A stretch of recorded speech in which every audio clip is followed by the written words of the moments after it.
سرکار تاج الشریعہ رحمۃ اللہ تعالیٰ علیہ اپنی حیات طیبہ کے آخری سال کے اندر جب دہلی ہاسپٹل کے اندر ایڈمٹ تھے اور جب آئی سی یو میں آپ ایڈمٹ تھے، اس وقت انسان جو ہے وہ نماز کا خیال آنا تو بہت دور کی بات ہے، دنیا مافیا سے بے خبر ہو جاتا ہے۔ اللہ اکبر۔ حضور تاج الشریعہ رحمۃ اللہ تعالیٰ نے وہاں پہ پہنچنے کے بعد بھی اگر سب سے زیادہ کسی بات کی فکر کی تو اس بات کی فکر کی میری نماز نہیں قضا ہونا چاہیے۔ آپ نے جب بار بار کہا، لوگوں نے توجہ نہ دی، تو جو بھی آئی سی یو کے جو بھی تام جھام لگے ہوئے تھے، سرکار تاج الشریعہ نے اپنے ہاتھوں سے سب کو نکال کر کے الگ کر دیا اور وضو بنا کر کے نماز کے لیے کھڑے ہو گئے۔ بندہ جب دین پر اتنا عمل کرتا ہے تو پھر اس کے چہرے میں کتنا اثر ہو جاتا ہے۔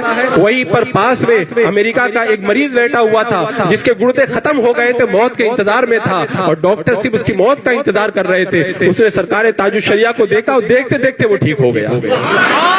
وہ اپنی ماں سے کہنے لگا کہ یہ بزرگ کون ہے اور اپنے رب سے کتنا پیار کرتے ہیں، ان کو دیکھتا ہوں تو مجھے اپنے اندر انرجی محسوس ہوتی ہے۔ جب یہ اس حالت کے اندر اپنے رب کو یاد کرتے ہیں اور ان کو زندگی کا اتنا شعور حاصل ہے تو پھر میں کیوں موت کا انتظار کروں، مجھے بھی جو ہے وہ رب شفا عطا فرمائے گا۔ پھر لوگوں نے دیکھا، ڈاکٹر نے جس کو جواب دے دیا تھا وہ شفا یاب ہو کر کے لوٹا۔ لوگ کہتے ہیں کہ وہ ڈاکٹر کے علاج کی وجہ سے شفا یاب ہوتا، میں کہتا ہوں نہیں، یہ سرکار تاج الشریعہ رحمۃ اللہ تعالیٰ علیہ کے چہرے کا اثر تھا۔ جنہوں نے اس چہرے کو دیکھ لیا وہ کیا سے کیا بن گیا۔ کتنے لوگوں کو ہم نے دیکھا ہے سرکار تاج الشریعہ کو صرف دیکھ کر کے شرابی تھے، شراب سے توبہ کر لی، جواری تھے، جوا سے توبہ کر لی، بلکہ اتنے بڑے بگڑے ہوئے لوگ جنہیں تقریریں نہ سدھار سکی، کانفرنسیں جن کی زندگی نہ بدل سکی، بڑے بڑے علماء کے وعظ جنہیں صحیح نہ کر سکے، سرکار تاج الشریعہ کو ایک بار دیکھا تو کہنے لگے ہاں آج زندگی کے اندر پہلی بار اللہ نے کسی کا چہرہ دیکھنے کا موقع دیا ہے۔ وہیں پہ توبہ کی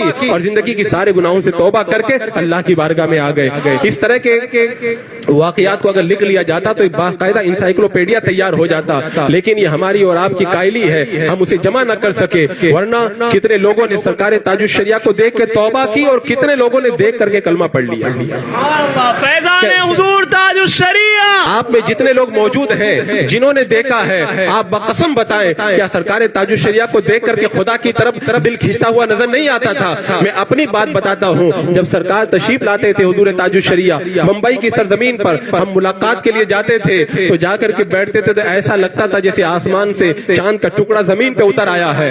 جب تک دیکھتے تھے تب تک دیکھتے تھے اور جب دیکھ کر کے باہر نکلتے تھے تو ایسا لگتا تھا جیسے روڈ پر بھی سرکار تاج الشریعہ ہی نظر آ رہے ہیں، اور پھر وہ جلوہ دل کے اندر ایسا اثر کرتا تھا۔ اللہ اکبر۔ میں تو کہتا ہوں سرکار تاج الشریعہ کو دیکھتے دیکھتے کتنے لوگ ولی بن گئے ہیں، ہماری نگاہوں کے سامنے نہیں ہے، لیکن سرکار تاج الشریعہ کا نام لیتے لیتے کتنے لوگ ولی بن گئے ہیں۔ اور اولیاء کرام اپنے آپ کو چھپایا کرتے، وہ سامنے آیا نہیں کرتے، اور حضور تاج الشریعہ اپنے تمام مریدوں پر نگاہ کرم رکھا کرتے ہیں کیونکہ نائب غوث اعظم ہے۔ آپ کا حسین چہرہ راہ حق دکھاتا ہے، دین کا مبلغ ہے، مبلغ ہے، دین کا مبلغ ہے، حسن ازہری میں